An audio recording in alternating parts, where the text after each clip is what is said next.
little clock. Yeah, still thinking about it. Okay, it looks like we're live. Yeah, so there we go. Okay, there you go. So we're live. So we are on YouTube too. You're live in YouTube, finally. So Friday, what's the day today, actually? Friday The 8th. 8th of May. It is. Welcome, everyone. Hello. So we have a few on YouTube and a few jumping on Instagram. So for those on Instagram, if you go on YouTube, you can see us landscape. You can see two of us, not only half of me. Yes. We tried the Instagram on the landscape, but we couldn't read anything. So no, that's correct. So we're doing it all the upright things. So you'll see us sort of like half and half. You probably see the background. Okay. Cool. So what did we talk about last week? Well, I guess who remembers actually? Let's see who was actually online last week. So I think we could talk about the comp because we finished up the competition. That's right. Yes. So last week was the last day of the competition, last Friday. Yes. And we announced the winners. We did. Friday evening. We ended up with 17 entries for the aircraft competition. Yeah. And look, quite honestly, they were really good quality. Very high quality. And the ones that came first, second, and third were really close on points too. Very good presentation. Yes. Which is quite important. So with the competitions that are coming up, the photos, like how you take the overall photo is very important. Like we want them to look like they're coming out of a magazine. Yeah, that's right. As pro as you can, and you'll get more points. Now the comp, we put up all the points. So if you want to go onto the event page and have a look, you'll see all the entries, and then all the points that have been announced. We're still working on the feedback though, so we'll hopefully get a lot of feedback done this weekend. From there, we had a very busy week, so we're going to take a little bit longer to get the feedback happening. Yes. So that way. See, the microphone is on. Sorry, Owen. Can you hear us? We not. Okay, maybe you can hear us better now. Hopefully. Sorry, that was off. Okay, microphone's on. All good. All right, so we're going to work on another competition. Next competition. Yes. So we are ready. So next competition is going to be armor. Plastic model armor.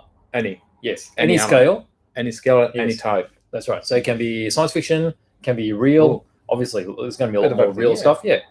So we'll make that a bit more open, get more entries in, because remember, the more entries, the higher the prize pool. Yeah. So it's going to start next Friday. So we have a week. You have a week to get ready and start thinking of what you're going to need and what model you're going to produce. Yeah, for sure. So I think it's going to be handy if you've got a week to sort of suss out what you're doing. That's right. If you follow our Instagram or Facebook, we're going to share a few ideas throughout the week. If you reshare of other models that produce some really fine examples. Yeah, that's right. We're going to put them through the week. Yeah, give you a bit of inspiration. Exactly. Yes. And then, when it starts next week, you'll have the same 2 weeks again. 2 weeks. So that'll be good. So hopefully armor is going to reach different group of people, which will be interesting. Yes. Yeah, for sure. I'm sure plenty of people make a lot of armor. See a lot of around. Quite a few of us in here actually do armor. We do. Yeah. I do a bit of armor. Yeah, I do a bit of everything. It's good. Yeah, it's good fun. So, in the meantime, if you have a question, please post them on the chat so we can respond as we go along. Yes. And I think we have quite a few things. So we received some really interesting products from Japan. Let's see if anyone can guess what we could have received from Japan. And then we're going to talk about trains, different type of trains, different scales. And we're going to do an unboxing of a Tamiya RC car. That's right. And perhaps something else. We'll see. Yeah, we'll see if we've got enough time. Okay, so let's move on to the stuff we've just restocked from Japan. Yes. They're very high quality tools. Absolutely.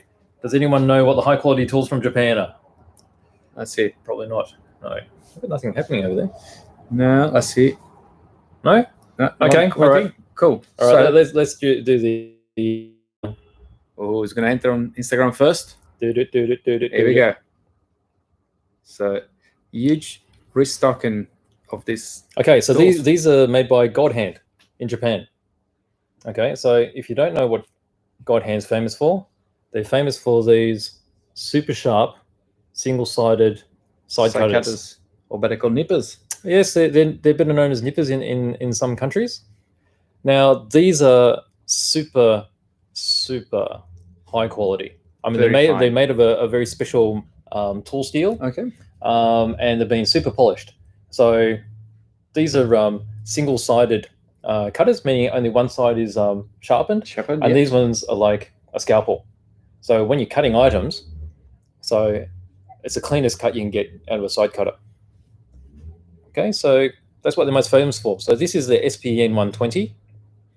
Now, that's what they're most famous for, but they do make a lot of different items as well. A full range, yeah. That's right. Okay, so that's their top of the range. They do come with always with a pouch, so, so if you drop it, they don't break it whatsoever. That's it. Okay, so from there we've got it's the next level down, I think. That's it. So this is a PN 120. Okay, exactly the same tool. Right. So it's made from the same shape, but it's polished not as thinly. So less machining on it? Yes. So it's got disadvantages and advantages. So the disadvantage is it doesn't cut as well as the Ultimate Nipper. Yep. But the advantage is because it's thicker, it's more robust. Yeah, will last probably longer or something if you drop it. That's right. So you got that one. So 1 and 2. So okay, and then they've got the special kids type one. That's really good. It's a bit smaller in size, as you see. Let's put them side by side like this. Yep. Okay, so the kid one it's got the smaller handle, so it fits the kid's hands better, and it's got more of a blunt tip. Actually, let's do this. So there's less chances of the kids cutting themselves. Although it is still very sharp. So when the kids are starting to cut the parts off the sprue, it still gives a really, really clean cut. Yeah. And actually, a lot of adults prefer these because they fit just within the grasp, and you just only use a little bit of power, and it cuts. So they're good, excellent. So I don't think anyone else makes these high quality nippers for kids. For kids, it's very good. So then from there, you've got more basic ones like this. Okay, still very nicely made, clean cut, better than your really cheapies. I mean, these are around the $30 range. So for $30, you can't go wrong with these. Great value. Yes. Very good value. So that's number 4. And then they've got a couple of different ones again. Yes. So this range here, this range is from the Craft Grip series, which means I'll just give you a closer look there. So the grips are much bigger. Okay, so this is more for use when you're doing a lot of cutting. So say you're preparing a kit and you're cutting a whole heap of bits out. Right. Like for a Gundam, say. Yep. And then there's another one here. So this is the same series, but with different shape tip. I don't know, I'll get rid of the reflection there. Okay, one's got more angle than the other one. And they've just got the more comfortable grips. So they're the cutters. Too, so. Yes. Okay. And then from there, we've got some. So in the same series, cutters. So these are pliers. So super machine pliers. Now, the great thing about these pliers is you might see the reflection coming off and how well they've been sharpened. So they're super smooth. So when you're grabbing photo etch or you're bending photo etch, particularly for extra detail on models or even the metal earth kits. Oh, that's a good idea. Yeah, so they're quite fiddly. So there's different shapes on the tips. So one's sharp and one's flat and one's curved. There's 3 different ones, Yes. So again, really nice tools there. And then from there, let's see, we'll go into, we've got these tweezers, premium polished stainless steel tweezers. Okay, so that's what the Instagram is there. You can just see the sort of tips. So one's blunt and one's sharp. And the sharp ones are so sharp that they'll end up in your fingers if you're not careful. So for your really super detailed stuff, that's what you need. Yes, these are perfect. Okay, good. So those, and then we're moving to finishing materials, isn't it? Yes. So different type of. These are absolutely the best sanding sponges I've ever come across. Right. The quality of the abrasives, like they feel like industrial quality type, wet and dry. So you can use these wet or dry, and if you use them dry, you can still wash them off in a bit of water. Right. Yeah. So they come in different thicknesses of foam. So that one's a 2 mil, and you got different grades there. So you got a rougher set and a coarser set. So that's a 2 mils there. Okay. And then you've got the 3 mil range. A bit thicker. Okay, so 3 mil range here. We've actually got the 3 types here. So you've got your coarse ones here, you get your finer ones there, and then you get your super polishing ones there. So super polishing ones are really good, fine. Particularly for polishing bodywork on car models, and even for fixing up scratches on windscreens and canopies on aircraft. So this goes from 2,000 grid all the way to 10,000. So 10,000 is virtually almost really well, that's right. And then I'll just quickly go through. So same sort of thing again, except in 5 mil. So 5 mil obviously is thicker. Now the difference in the thickness basically means that the thicker it is, the less flex it's going to have. Right. Yeah. So if you want to sort of move a lot, then think it'll be harder with this. Yes. Yeah. And then we end up with the super thick ones. Okay, so there's 10mm ones. Almost the blocks. Yeah. So they cut a bit shorter, like so. But again, you've got the different grits. So you get your really rough one here, you get your fine one here, and then you get your super fine one here for your polishing needs. So if you need sanding sponges, these can't go wrong. They're the best. Okay, and then as we're going through, okay, so this stuff here, this is a wet and dry. So wet and dry, basically, we'd use them more often wet, and they give a much cleaner finish. Yeah, that's right. And this has got a really good range because this is 240 to 800 grit. And they're all included in the one set. And you can slice them up and stick them on the boards. Yeah, and use them. Yeah. Different ways. Yep. So that one there. And then almost, but one of the most thrilled products again from their range are the very famous drill bits. Yes. So the drill bits are absolutely amazing. I mean, after using these, I wouldn't use any others. Anything else. So these are really sharp. They're actually pointed because some of the cheaper ones are just flat. Yeah, the machine them flat and they're not that great. And specifically when you're trying to cut something really small, you don't need to put much pressure. They just cut in. That's right. Because what you find is really thin ones. If it doesn't cut immediately, you try it on different angles and you put too much pressure and you just snap or damage the model. Yeah. So, but these are awesome. And they generally come with 2.5mm shanks on them. So they're very easy to fit in most pin vices. Or you can use them with your fingers, but obviously it won't have as much power. But they're really good. So 4 different sets in different sizes. So all the way from 0.5, and I think they go up to 3mm. 3mm, roughly. Yeah. And that's all the GodHand. Yeah. So what we're going to do is we're going to do some tutorials for the future as well, just to show you how these work and the differences and how to probably maintain them, because maintenance in these tools is also very important. Yes. Since you're spending a little bit of money on a good tool, then you need to make sure that you maintain it. So you can adjust a few different aspects of these and lubricate them and so forth. So very important to look after them. But there'll be a video next week or so on what to do with those. So all products are listed on the website. I see someone asking before, so they're all listed there. And if you after a specific one, let us know which one, and we can pop the link on the comments. So really nice, very nice tools. GodHand from Japan. So that's the first of a shipment from Japan. We'll have something more coming in the next couple of weeks. Probably models will be at that time. Yes, I think so. Yep, we've got a few different kits on their way as well. Yes. So Copstate Models have announced some new kits, new ports in 1/32 scale. That's right. Yep. So they'll be coming through. All sorts of bits and pieces. Yeah, Tamiya released a lot of stuff. Probably. P-Bandai coming too. Yes. They'll be in the next hopefully 2 to 3 weeks. Yes, with Zoids and other Japanese fantastic Zoids as well. Yeah. Yep. So okay, so let's move on to. So last week we promised we were going to talk about some trains. So we are going to introduce Marlin. Just pop in. Here's Marlin. Pop out. All right. This is Marlin. Hi, everybody. So Marlin is here. So let's get started. Yeah. Okay. So Marlin is a train expert. So I pretend to know about trains, but I don't really know very much. So how about we just talk about differences between them? Like I guess the obvious thing would be scales and things, and how they sort of compare. So I've got a few things here. So I guess, what have we got here? I'll start with this. I might have to pick that one up. So for any Harry Potter fans out there, here's the Hogwarts Express. So this is 00 scale. So this is 1 to 76. It's a scale, very common. It's what the British typically use.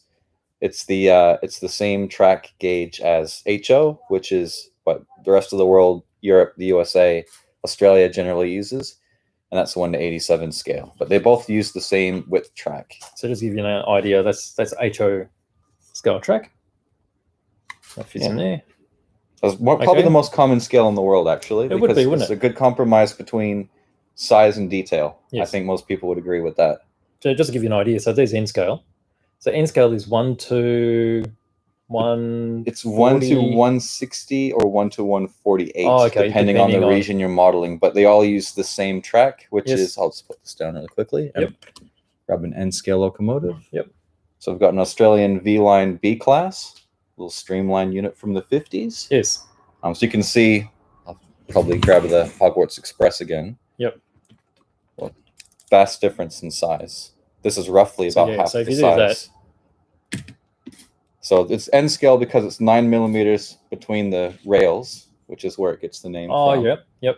And one of the advantages of this is you don't get as fine of detail in most cases. They've come a long way with detail in the last couple of years, but The advantage of it over N scale, over HO, is you can fit much more into a smaller space. I like this becoming. Yeah, I think that's also N scale. This is N scale as well. So this one's made by TGW from Japan, and you can see the little what do you call those side things again? The side rods, I believe. Yeah, side rods. Yep. So they all work. Well, that might be the smallest functional steam locomotive I've ever seen. It's nice, isn't it? It's good stuff. So that's N scale. So you can go all the way from this sort of size, and as you can see, how they compare, like that. Oh, that's a bit hard to see, isn't it? I'm covering it all up. That's pretty small. Yeah, so like that. So N scale. And we've got a few other things here that... I think that's another N scale, but this is looking at a British prototype. So I don't think this is the Flying Scotsman. It's similar. It's the Bachelor's Button. Bachelor's Button. Okay, Bachelor's Button. So this would be Graham Farish. So I think Graham Farish is Bachmann's N scale division, and they make some beautiful, beautiful locomotives in rolling stock. And that just sort of illustrates the difference between... Very similar, yes, in terms of their design and functionality, but just the difference in size is, quite noticeable. I always like all this stuff with the tenders on them. Look. Yeah. Might not be able to see there. You see all those tenders there? A lot of them have that coal load in the back, because most of them in their era, they ran on coal, and sometimes those loads are removable, and you can put different ones in to indicate how much has been used. But yes, maybe we should look at one of the bigger scales. So I guess it's a bit different, right? Because this is like a, I don't know, what do you call it? Narrow gauge. It's narrow gauge, yeah. Yep, but it's a bigger scale. So this is O scale, so it's 1/48, and this is actually twice the size of HO, roughly. Right. Yep. But it's still relatively small because it represents a narrow gauge railway, which would use, narrower distance between the track, and they just generally had smaller equipment and locomotives. So this is actually using HO track, but it's a bigger scale. Yeah. So being a narrow gauge. So it uses the same track gauge as an HO scale locomotive. Yeah, definitely. So being narrow gauge, so narrow gauge is getting quite popular now. It is. Yeah. I guess for the relative size of it, you're able to set up a smaller layout. Well, maybe I'll just put this a bit closer so everyone can see there's the camera. So we see the detail on that. Oh, we've got the Instagrammers on the... there we go. It's very durable too. Yes. Definitely. But this is based on... nature. It does. So it was actually weathered by our staff here who've done a beautiful job with it. Yes, yes. And this is based on a prototype locomotive out in Puffing Billy line up in the Dandenong. So you can... Maybe not this present moment, but under normal circumstances, see these things running around in that region on an almost daily basis. Well, that's it. Yeah.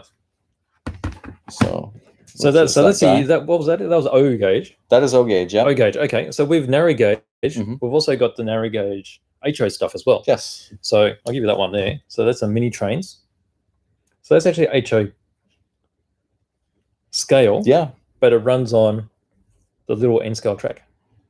So they parallel each other in a way, because like the O scale narrow gauge will work on the HO track. Yes. And then the HO narrow gauge will work on the N scale track. So it's almost like you go down a scale with the track gauge, and then you get the tighter radius turns for like smaller layouts and things.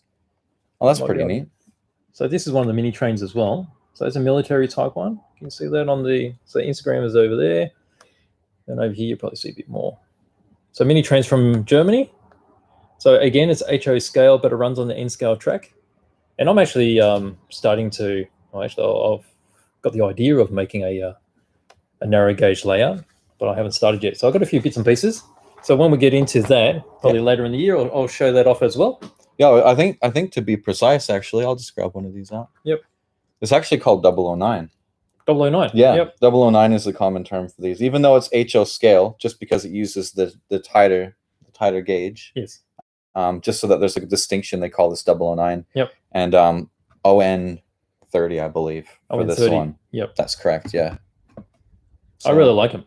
I think they're great because you get the advantage of all of the HO scale kits and buildings and figures, which are more abundant in the larger scales than they are the smaller ones. Yes. But then you can also still run them in a really small space. And it used to be the domain of like kit bashing and people scratch building these things. And now in the last couple of years, it's become less of a niche and more of a mainstream, readily available thing. Yeah, for sure. Makes it much easier to get into it, I think.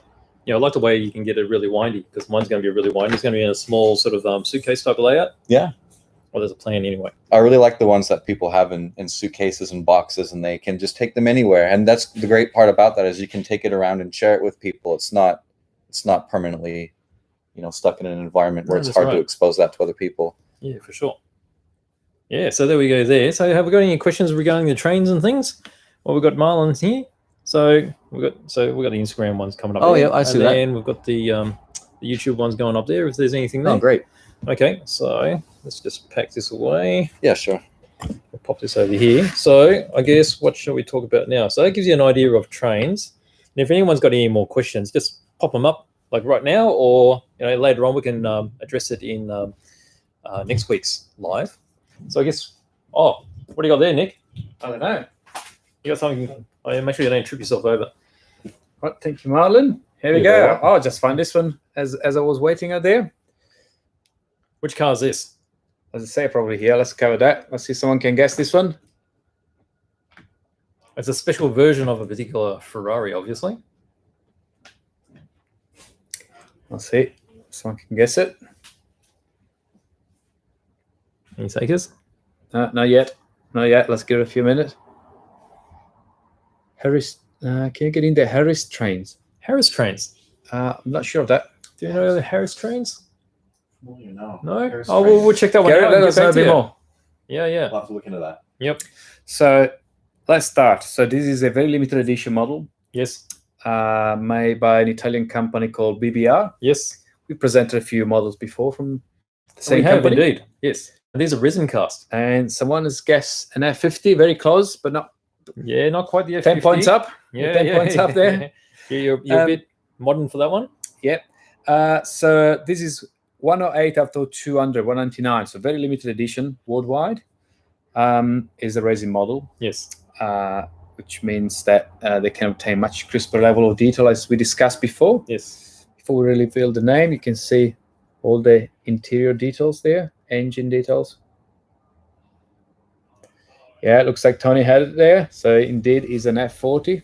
So this one, I think they called this version the LM, because they changed the rear wing, and it's got the different intakes on the bonnet.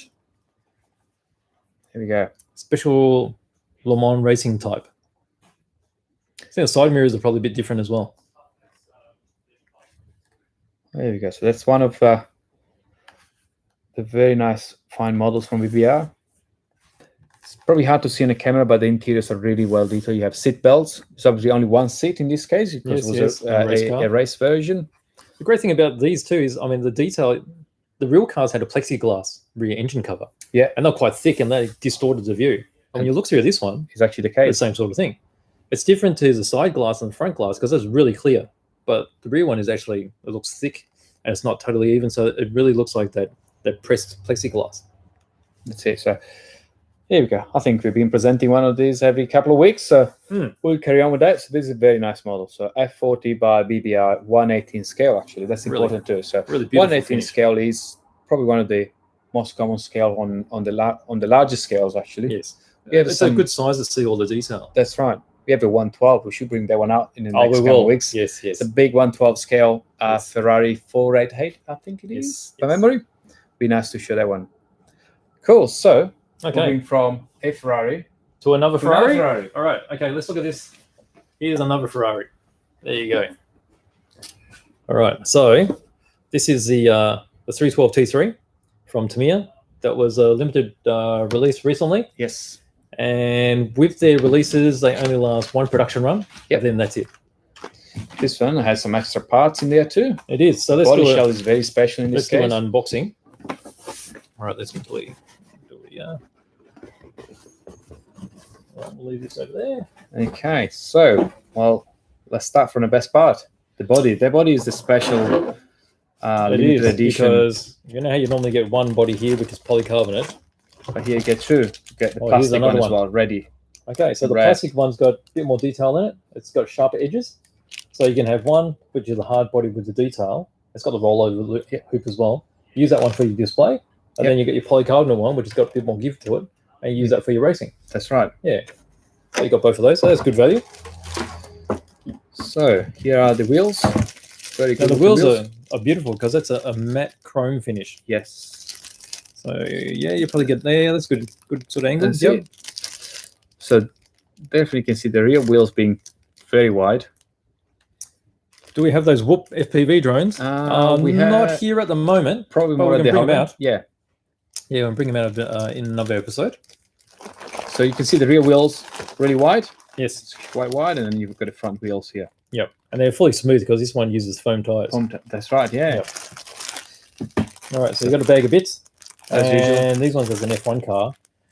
You don't get very many bits, okay? So you can just see the T-bar there, which is the rear suspension. Is it plastic or carbon? That's a that'll be fiberglass. Fiberglass, yeah. And you get your 540, your Mabuchi 540 million.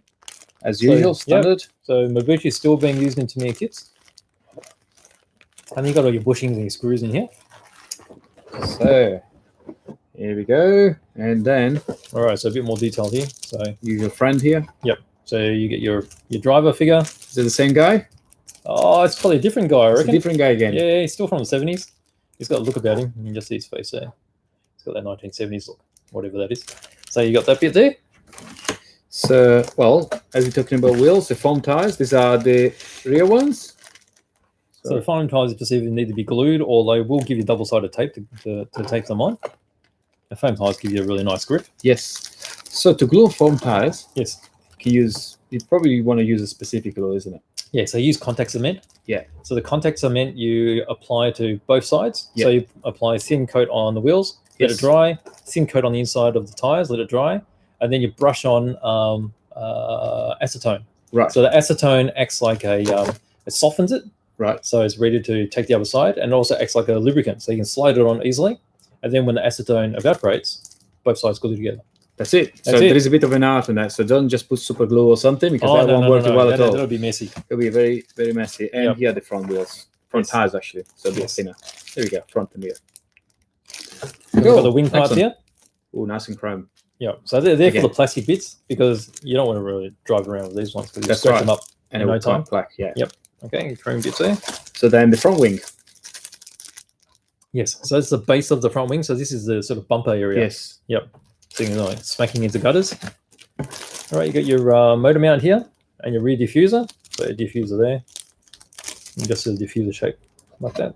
So that's a pretty classic motor mount. You see it's oval shape because you can put in your different inserts for different axle heights. Yeah. And you got your different slots here for your motor, so you can use different pinions. Different gearing. Yeah. Yep. So this one, I think, is the rest of the. Yeah. So there's front arms. Arms. Yep. Yep.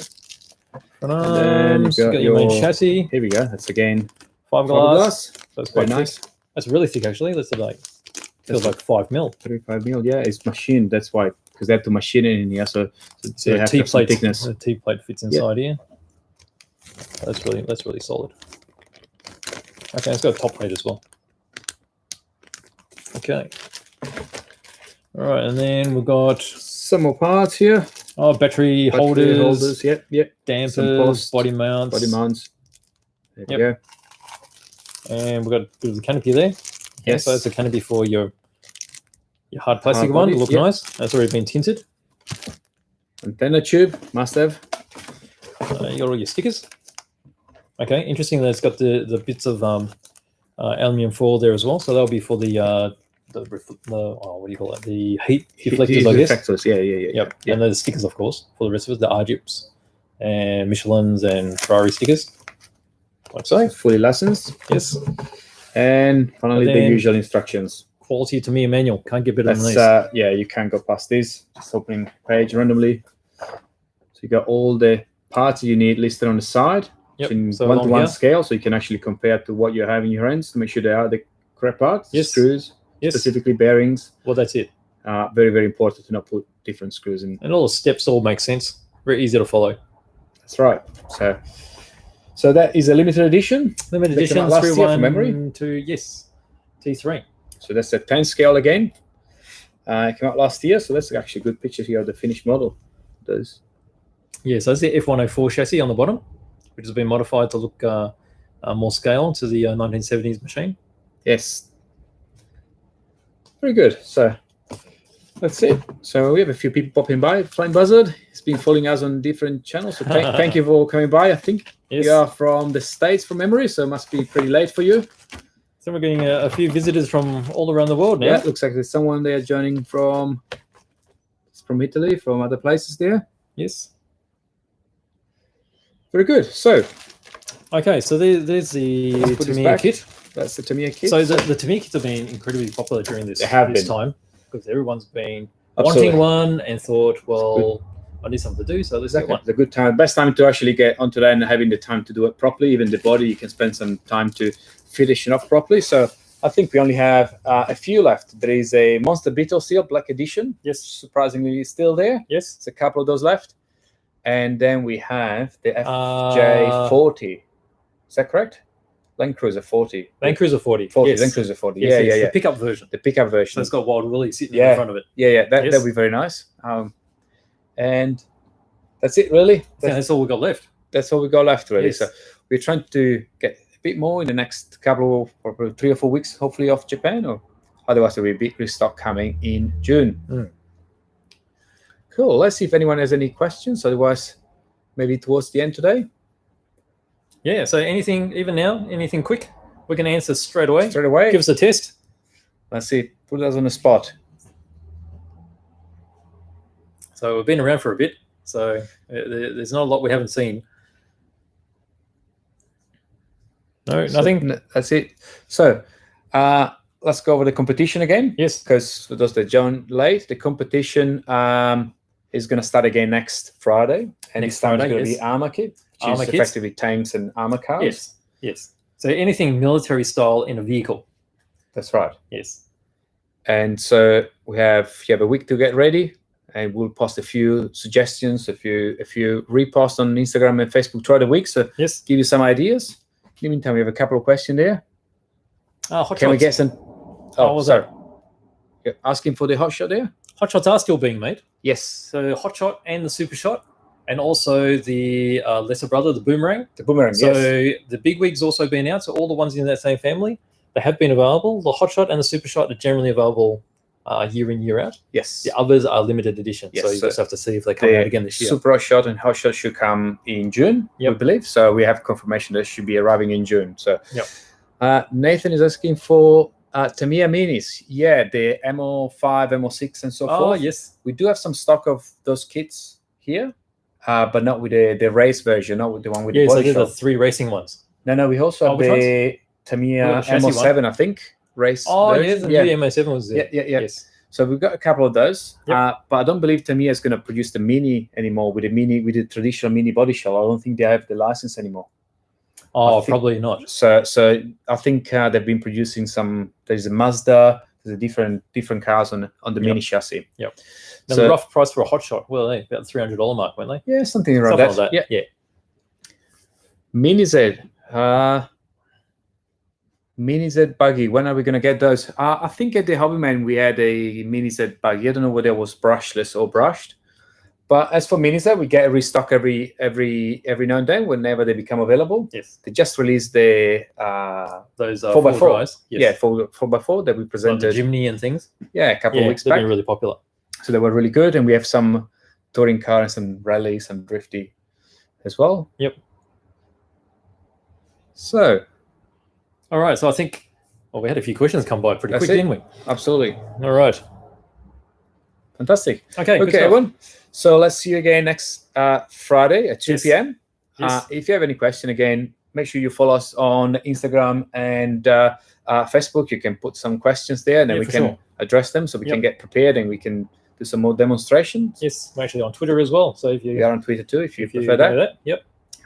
You can still comment on this live after the live is finished. Yes. Give us some feedback and get ready for the competition. Competition is going to be huge, I think, because there's so many things that are going to be available to go into it. That's right. It's going to be quite broad this time. Yes. So there'll be some interesting models. Okay, everyone. All right. Thank you again, and see you. Have a good weekend, and see you next week. Yeah. Thanks for coming. See you later.